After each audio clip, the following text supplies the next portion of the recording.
le génie de l'islam. Vous êtes parfois contesté, il faut le dire aujourd'hui, mais vous voulez, vous, rétablir la vérité sur l'islam? Oui, moi je pense qu'il y a, au-delà de ma personne aujourd'hui, il s'agit d'un message.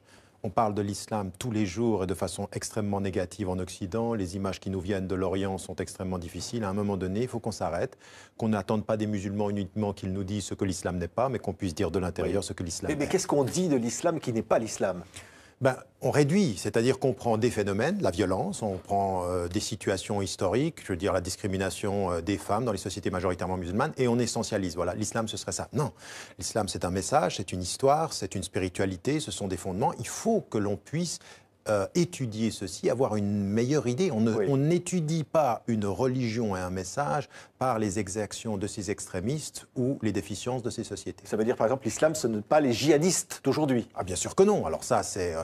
Autant je dis aux musulmans, vous ne pouvez pas dire ça n'est pas l'islam, ça n'a rien à voir avec l'islam, ce ne sont pas des musulmans. Il faut que nous leur répondions en leur disant ce que vous dites faire au nom de l'islam, ça n'est pas acceptable et l'islam condamne vos actes, il faut qu'on puisse le dire, sans les sortir de l'islam. Oui. Moi je peux dire que leurs actes ne sont pas islamiques, mais eux qui se revendiquent comme musulmans, je dois dire ce que vous faites au nom de l'islam, ça n'est pas acceptable. Alors, le djihadisme ou cette expression-là ne dit pas ce qu'est l'islam, c'est à nous aujourd'hui, avec un discours clair, un discours qui est tellement clair qu'il ne doit pas refuser de dire les contradictions qu'il y a entre l'attitude de certains musulmans et les principes de la religion. Ça, c'est aussi quelque chose que nous devons faire. Vous dites dans ce livre, par exemple, le djihad, c'est une notion de défense légitime, mais qui ne passe que par les armes de l'adversaire et qui ne doit jamais viser ni des civils, ni des femmes.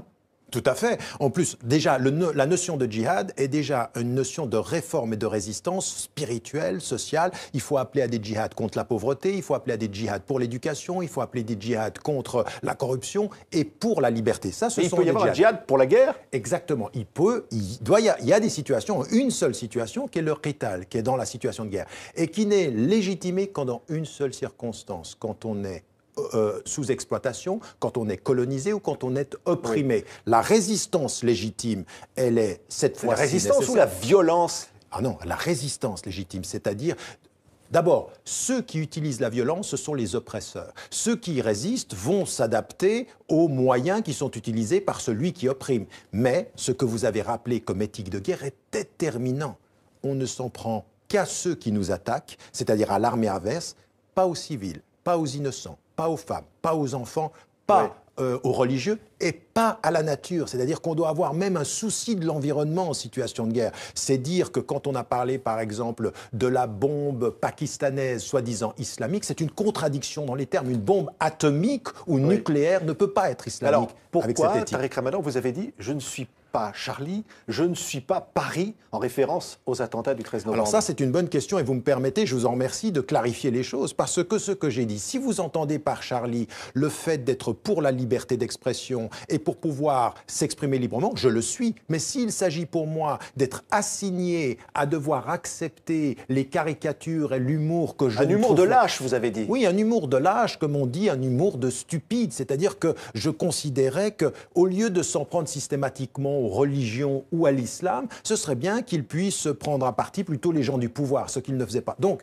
quand je dis je ne suis pas Charlie, je veux dire par là, je n'adhère pas à ce que Charlie Hebdo était, mais j'adhère au principe. Et quand je dis je ne suis pas Paris après les attentats. Alors quand je dis je ne suis pas Paris, ça peut paraître choquant, Tariq Ramadan, d'entendre ça pour ceux qui, les familles, pour un certain nombre de gens. Alors ma première attitude a été de condamner et d'être dans l'empathie avec les familles des victimes. Et ensuite j'ai ajouté attention, si être Paris, ça veut dire oublier toute la planète et de considérer que nos morts à Paris valent plus que les morts de tous les autres. Je dis, c'est personne qui dit ça aujourd'hui. Mais écoutez, vous avez vu la réaction?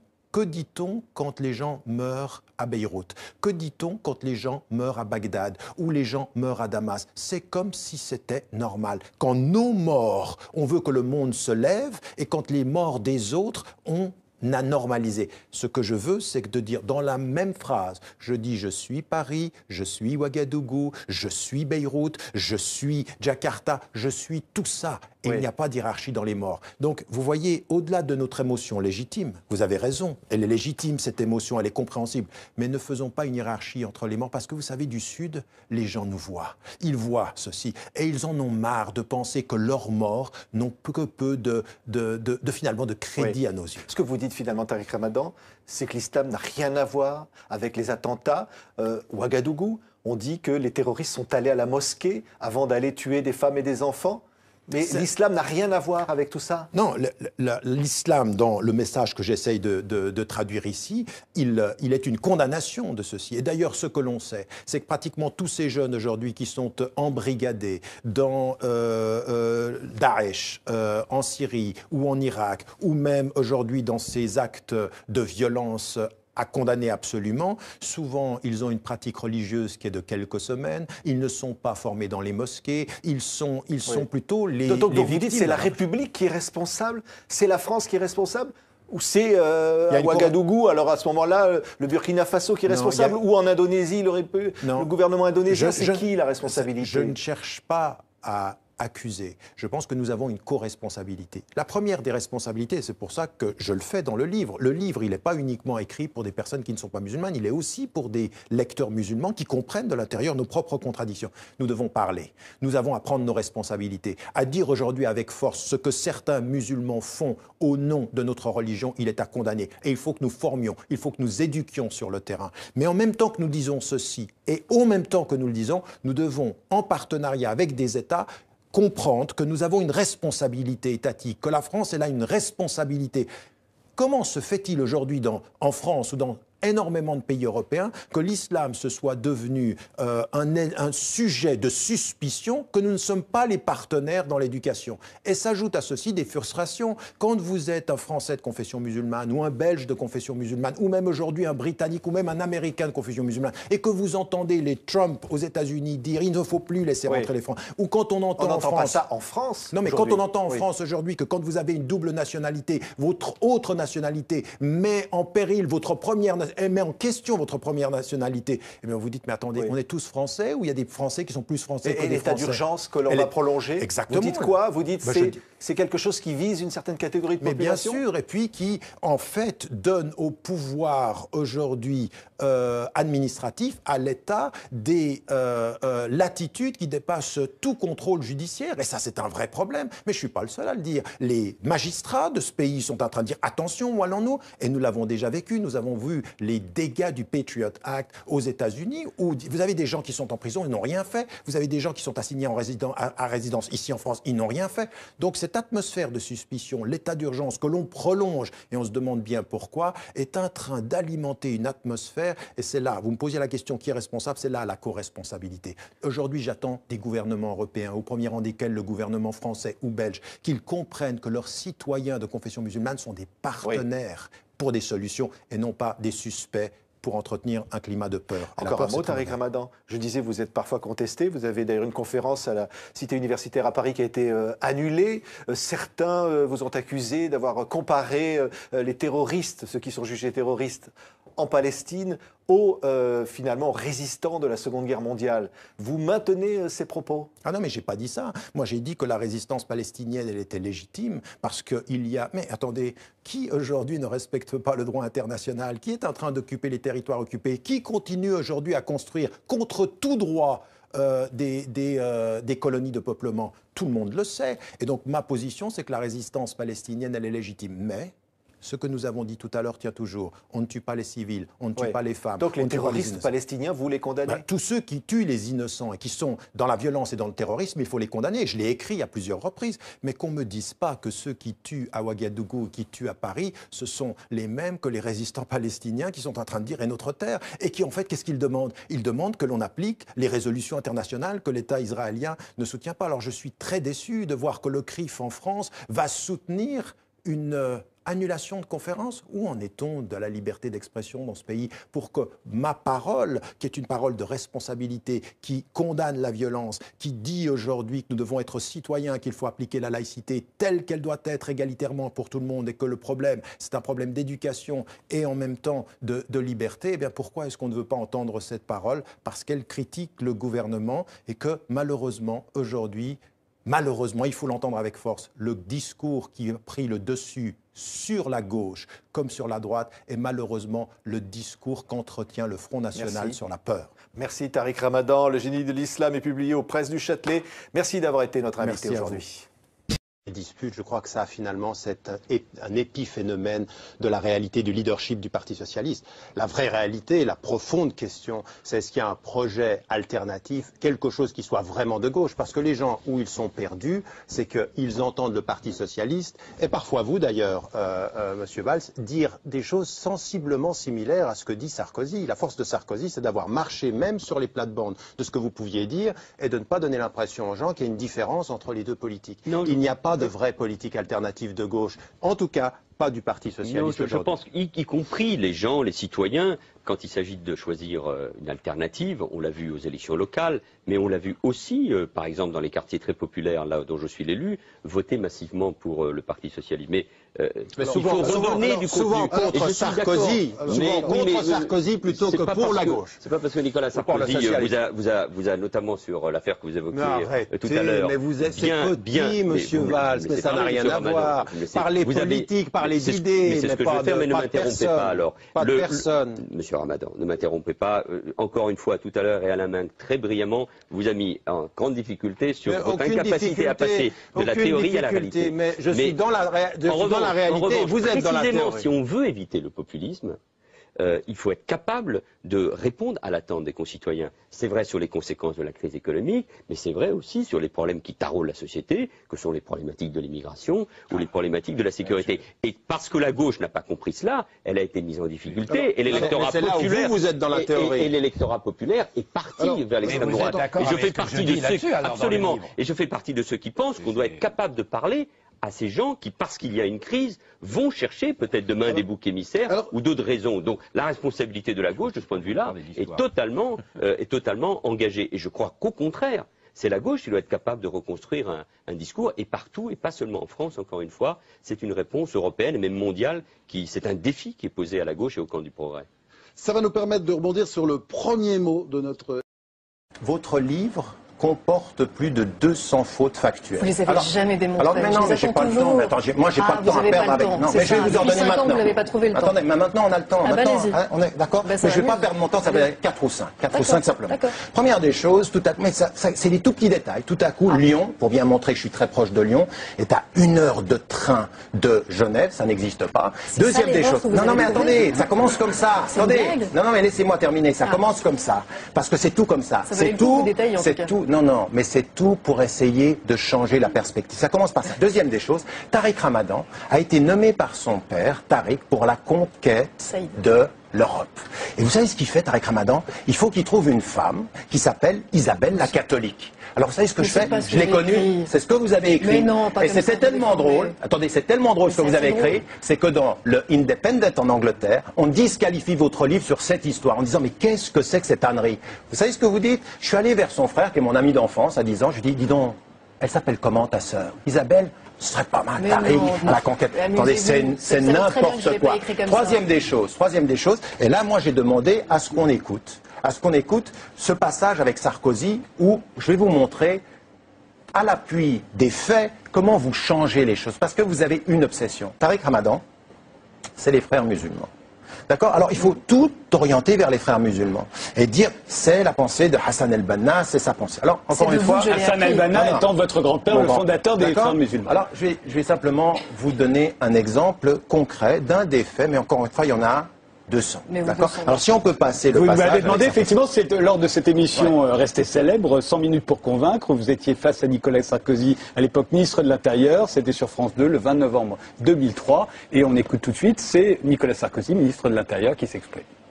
J'ai regardé, vous avez fait la préface d'un ouvrage qui s'appelle Musulmane tout simplement, qui fait le commentaire d'une sourate du Coran expliquant qu'il faut frapper les femmes. Et l'auteur dit « Ah, mais quand on dit dans le Coran il faut frapper les femmes, c'est juste une tape légère, on poursuit, qui ne provoque pas de blessure physique. On est content du conseil et de la recommandation. » Monsieur Ramadan, est-ce que c'est votre conception des rapports entre les hommes et les femmes? Entre l'égalité entre les sexes? Eh bien, si c'est votre conception, c'est pas la mienne. Vous m'avez demandé juste ce passage. Alors, oui, juste une chose, pour vous montrer un fait patent. Votre ouvrage, page 111. Vous citez la Frère Tariq, le livre que vous a consacré. J'ai pas compris le rapport avec Sarkozy et moi. Laissez-moi finir. Il déstabilisa définitivement Tariq Ramadan en faisant une allusion à sa préface du livre de Zainab El Razali. La référence est absolument incompréhensible pour le grand public, mais tout le monde a vu Tariq Ramadan devenir blême.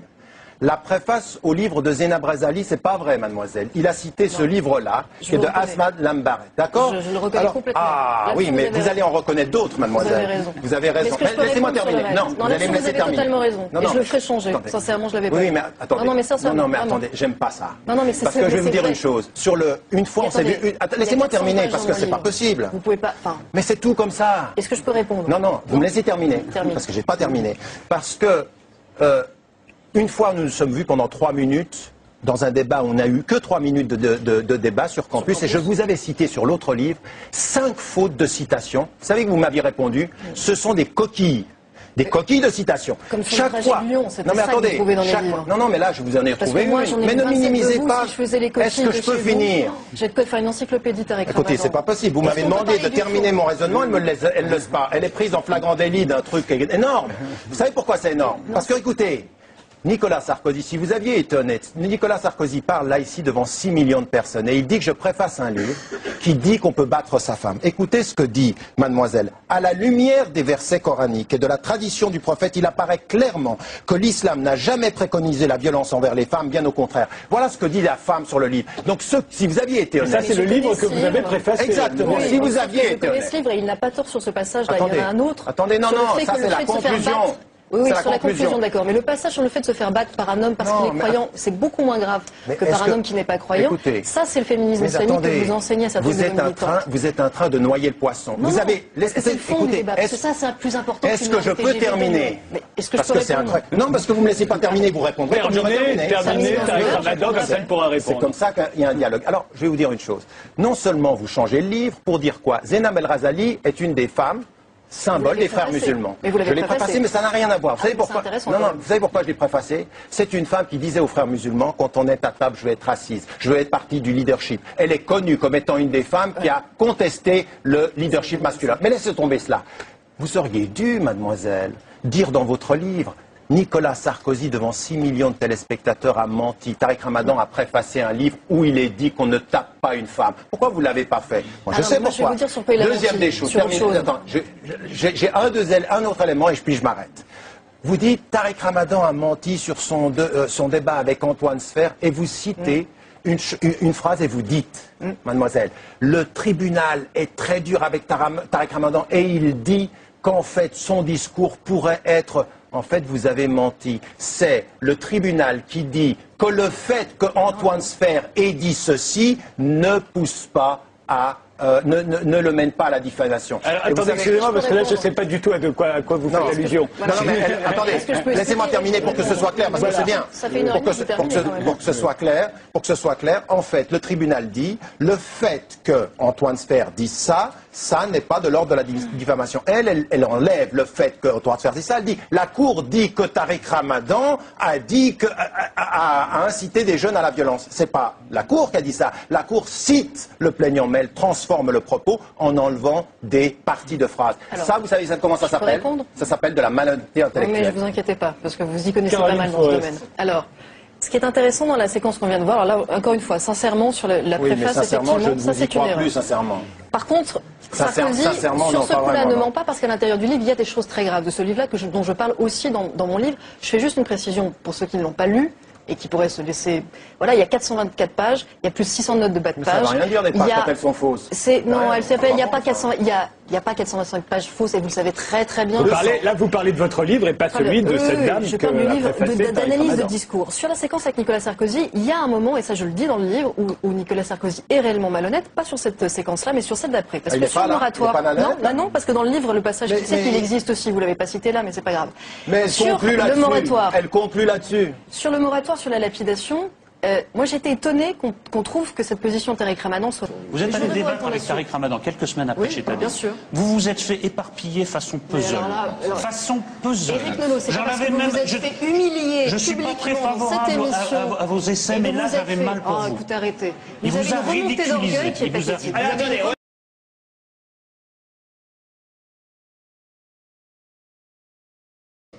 Jean Glavany. Président, je voulais juste m'adresser à M. Ramadan pour lui dire en des termes simples qu'il sache qu'il y a des députés et membres de cette mission qui ne souhaitaient pas vous auditionner. Et je voudrais vous dire en quelques mots simples et aussi courtois que possible pourquoi. Tout simplement parce que la somme de vos doubles discours, qu'elle faisait allusion gentiment Éric Raoult à l'instant, d'ensemble de contre-vérités, de falsifications et de manipulations, est telle que votre crédibilité en France et en Europe, je pense, est très sérieusement en perte de vitesse, et qu'il y a de moins en moins de gens qui, pour vous accorder quelques crédits intellectuels, que ce soit votre seul talent, s'il y en a un, est effectivement d'enrober d'un discours enjôleur des points qui sont positions plus fondamentalistes et plus inacceptables. Tout à l'heure, de vous entendre parler de laïcité en des termes bien loin de la tradition républicaine, et surtout dans votre discours, l'absence totale de référence à l'égalité entre les hommes et les femmes et les droits de la femme m'ont confirmé dans cette conviction. Et je crois que je le dis ici devant la mission, je l'ai dit au président, que vous recevoir aujourd'hui, c'est vous donner une respectabilité et une tribune que vous ne méritiez pas de mon point de vue. Alors je me suis demandé pourquoi certains d'entre nous, dont je ne sais d'ailleurs pas s'ils sont majoritaires dans cette mission, ont fait le choix de vous auditionner. Peut-être pour vous permettre, au nom de la liberté d'expression et de la tradition pluraliste de l'Assemblée nationale, que je ne conteste pas, de dire ce que vous pensez, et aussi à moi de dire ce que je pense, et je voudrais à ce moment-là dire à ceux qui nous ont donné cette tribune inespérée que je les en remercie très chaleureusement. Enfin, je pense qu'on aurait pu s'en priver. J'ai aussi bien entendu compris qu'un tel exercice avait des vertus médiatiques, incontournables et exceptionnelles. Il n'y a qu'à voir l'assistance de journalistes aujourd'hui, qui est telle que c'est presque une insulte aux quelques journalistes qui suivent avec méticulosité nos travaux semaine après semaine. Aujourd'hui, on voit bien que nous sommes non pas dans le travail méticuleux et studieux d'une mission parlementaire, mais dans le showbiz. Et je le dis franchement, je le regrette. Je le regrette. Mais je crois aussi avoir compris in fine la raison de votre présence ici. Vous êtes un prédicateur suisse. Et je me suis demandé pourquoi un Parlement français devait recevoir et écouter un prédicateur suisse. Et c'est sans doute qu'on a compris ces dernières semaines que la lumière venait de Suisse. De la situation judiciaire d'un cinéaste, Hagstatt, qui a provoqué des réactions irrationnelles en France, en passant par la votation citoyenne sur les minarets. L'exemple suisse et ses conséquences ici nous montre, en tout cas j'en suis convaincu, que la démocratie française est bien malade.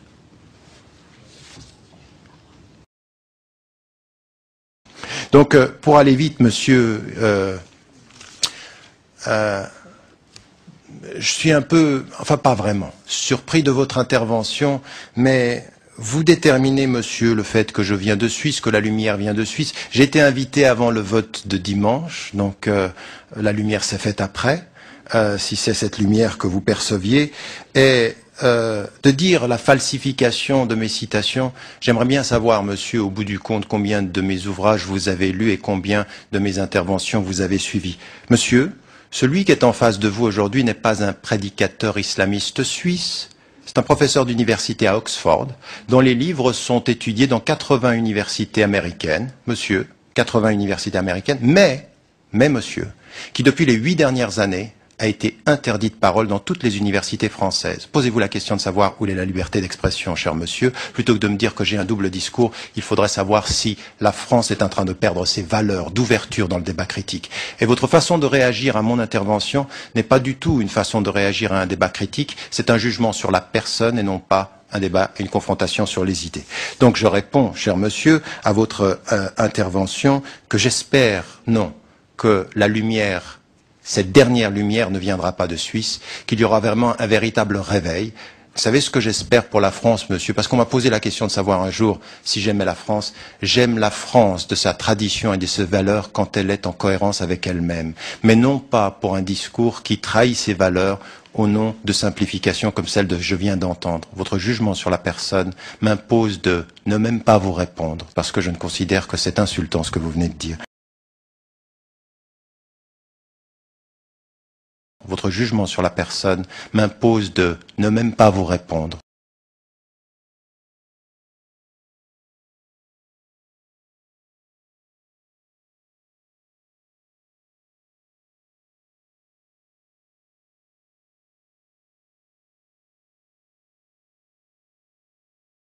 Votre jugement sur la personne m'impose de ne même pas vous répondre. Votre jugement sur la personne m'impose de ne même pas vous répondre. Eric Ramadan, bonsoir.